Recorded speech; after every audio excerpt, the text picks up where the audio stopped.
iš tikrųjų esam šiek tiek skeptikai dėl tų visų mokymų ir oro pardavėjų, bet žinojom, kad šito Arnu galim pasitikėti ir tikrai pateisino lūkesčius. Oro nepardavinėja. Jo, oro nepardavinėja, tikrai.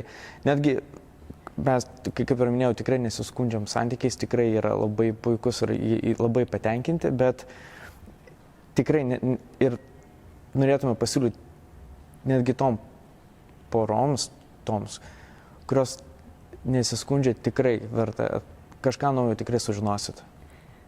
Aš netgi iš savo pusės visas 2 dienas galvojau, gerai, taip, šitą sužinojau, šituo papildžiau savo bagažą, bet kažkaip galbūt neradau kažkokių dalykų, ką vis dėlto, galima kažkaip tobulinti ir panašiai.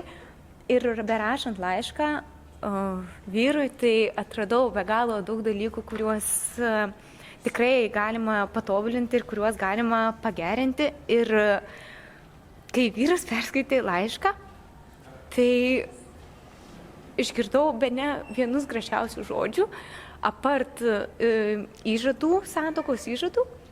Tai jeigu gali pasidalinti paskutinį sakinį savo. Prisiminsiu dabar prieš kamerą.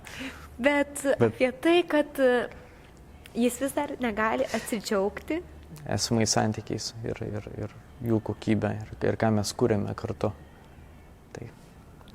Tai tie, kas galvoja, kad tikrai viskas gerai, tai visą laiką neatmeskime galimybės, kad gali būti ir geriau. Ir čia yra ta vieta, kurioje galima galbūt atrasti tai, ką galima tobulinti.